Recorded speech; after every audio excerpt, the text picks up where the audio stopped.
kubivugwa twongereho n'ibigaragara n'ibyo tubona noneho biba. Hari ibyo binyobwa bidafite ubuziranenge na gake ndetse bihita n'abantu, twahera aho ngaho twakwibaza, ariko ibi nibyo byica abantu, byisha abantu, tugaheraho honyine. Igisubizo ugishaka wese aragifite. Byica abantu, byisha abantu, ndetse batagira umubare. Mukurikira rero nyine amakuru nk'uko bamwe muri mwe mugomba kuba mukurikira. Ntabwo ari ukuvuga ngo hapfuye abantu babiri gusa uyu munsi, ngo ejo hapfuye undi umwe. Barapfa ari 20, 30, 50. Hari ubwo hapfuye abagera ari hafi kugera mu 100.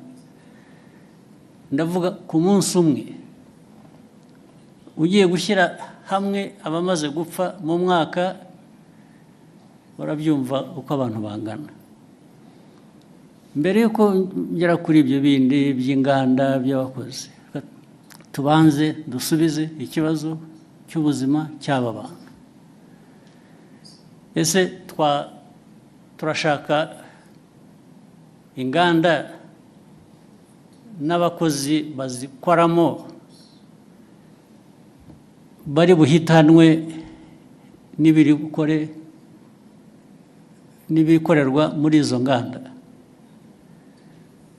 cyangwa turashaka ibihitana abantu batwaye mu nganda kugurisha ibikenewe n'izo nganda, ukajya muri izo nganda ugatwara ibyo inganda zikoresha, warangiza wataha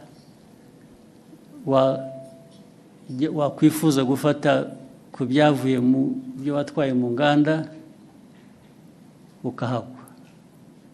Ibyo ni ubuzima abantu bakwiriye kuba bemera bakurikira. Ariko noneho wenda turavuga ibya hano gusa,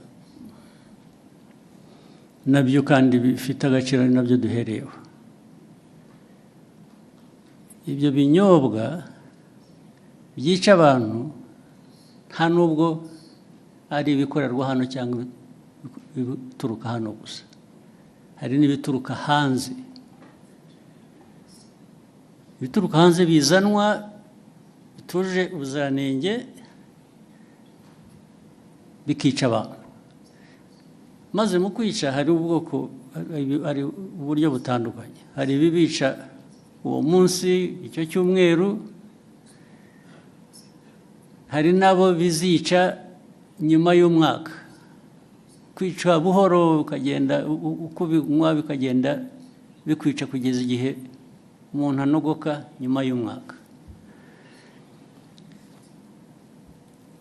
Ibyo rero ntabwo ndumva neza igihe umuntu waba bishyigikiye ngo atekereze inganda, atekereze abantu bakora muri izo nganda,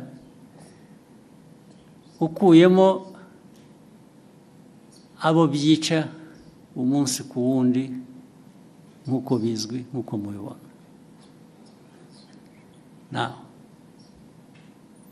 Abo rero reba nk'uruganda cyangwa uburyo abantu bateguye ibyo binyobwa, byaba ari mu ruganda, byaba ari mu rugo, byaba ari hehe, byisha abantu uyu munsi. Birongeye wowe ibyo ukora, ndavuga ahantu hamwe, birongeye byisha abandi uwundi munsi, ikindi gihe. Birongeye byisha abandi, I'm talking about the same place, ndavuga ahantu hamwe. Birongeye byisha abandi ahandi ikindi gihe. Ubu ukavuga ngo urakora ikize. Ariko noneho usibye wowe ubikora bikica abantu, iki gihugu kiyoborwa gite? Igihugu cyareka abantu bagapfa gusa kikarebera cyo kiba ari igihugu ni igihugu gifite imibereho imeze ite.